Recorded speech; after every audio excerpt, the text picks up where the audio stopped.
believe it or not, you won't write anything grand by trying to write something grand.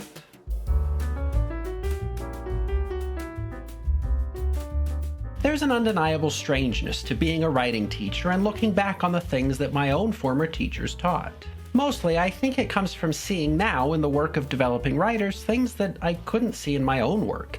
I'm sure my teachers at the time were seeing many of the same things that I am, but of course they were talking about other people in the class, not me. Well, one of the more common things that I see in the work of new writers, whether we're talking about academic papers or short stories, is the understandable desire to write something big, something important, something that makes a difference. And that's not really the problem. The problem is that less experienced writers go about doing that in less effective ways. As a result, they end up writing research papers that try to solve global climate change, poems that try to explain the phenomenon of romantic love, and short stories that try to communicate 10,000 years of a kingdom's political history, the ins and outs of everyone's magical powers, and one hero's solitary quest to defeat an invincible army, all in 6 pages. Now, on the one hand, these are issues of scope, and we've talked before about how you can actually write more and write better by writing about less.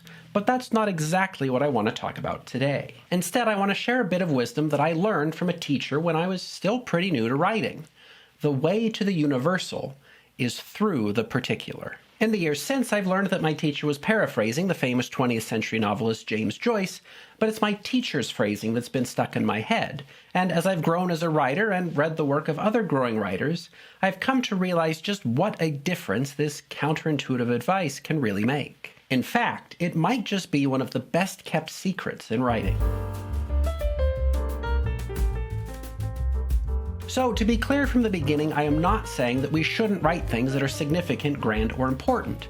We can and should. Why bother writing at all if we're not going to write something that's consequential? The key, though, is to recognize that we aren't going to get to that universal significance by going through the universal. In fact, that's a pretty good way to make sure that our work falls flat. And to see what I mean, let's take a look at a poem by the venerable Edgar Guest. Now, of course, he was a popular and successful poet, and I don't want to take away from that. But as I've spent more time around other practicing poets, more than once I've heard the sentiment that Edgar Guest's poetry really isn't that good. And of course, that's not to say that you can't like it, but I do want to show you why it isn't as good as it could be. So here's his poem titled Mother. Never a sigh for the cares that she bore for me, never a thought of the joys that flew by. Her one regret that she couldn't do more for me, thoughtless and selfish, her master was I. Oh, the long nights that she came at my call to me. Oh, the soft touch of her hands on my brow. Oh, the long years that she gave up her all to me. Oh, how I yearn for her gentleness now. Slave to her baby, yes, that was the way of her, counting her greatest of services small. Words cannot tell what his old heart would say of her, mother, the sweetest and fairest of all. Can you see how Guest tries to get at the universal by going through the universal? This portrayal of motherhood is really generic, stereotypical even. It could be about any mother, so it ends up being about no mother in particular. Yes, it's nice and nostalgic, but it's also kind of boring.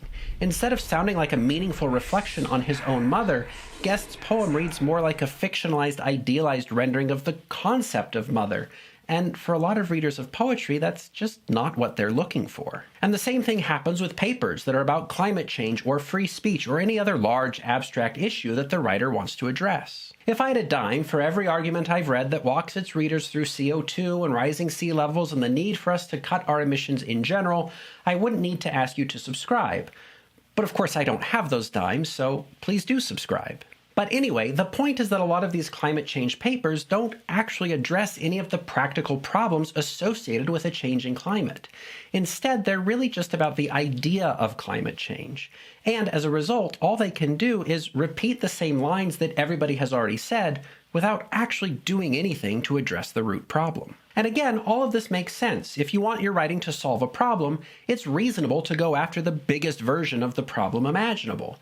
And if you want to make a grand tribute to motherhood, of course, then you'd pull out all of the most obvious sentimental stops. By relying on universal things like mothers touching their kids' feverish foreheads and CO2 causing sea levels to rise, writers attempt to make their writing sound more grand and important. But what they end up doing is just saying what everyone else has already said. Universal appeal then can't be achieved by writing about those broader conceptual ideas. The universal quickly becomes cliché, obvious, and unproductive. Because everybody is already so familiar with the universal, it gets really easy to ignore. So, as my teacher counterintuitively put it, the way to the universal is through the particular. Which is to say, if you actually want your writing to make a significant difference, the more effective way to do it is by writing about things that are smaller and more specific.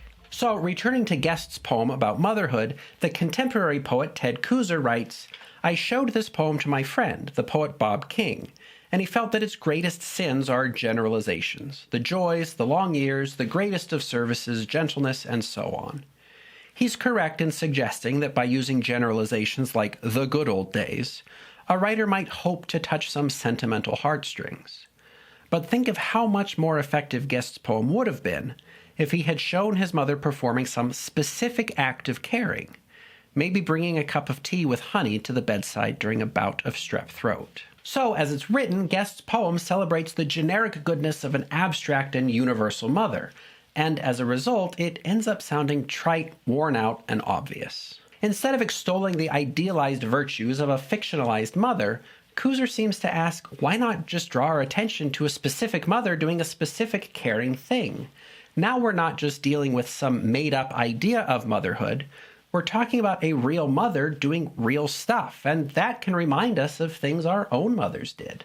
And of course, Kooser says that the poem would have been better if it had shown the mother doing something specific, which echoes that perennial writing advice, show, don't tell.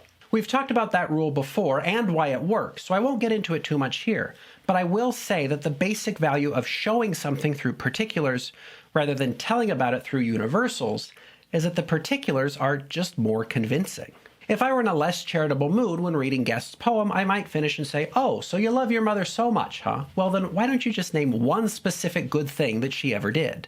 Since the poem doesn't talk about that specific honeyed tea and instead talks about universals like how over the years she gave up her all for me, the poem seems to say something more like, "No, trust me, my mom's really great. I mean, I can't think of any specific examples off the top of my head, but she was doing great stuff all the time, like literally always." Okay then, whatever you say. And if we apply the same idea to an academic research paper, imagine the difference between the paper that just rehashes the same principles of climate change for the 10,000th time and one that outlines a practical proposal for a neighborhood carpool program. The first repeats generic lines that everyone has heard and gotten tired of hearing. The second motivates its readers to actually do something. So the first is really just about ideas, but the second is about specific practical actions.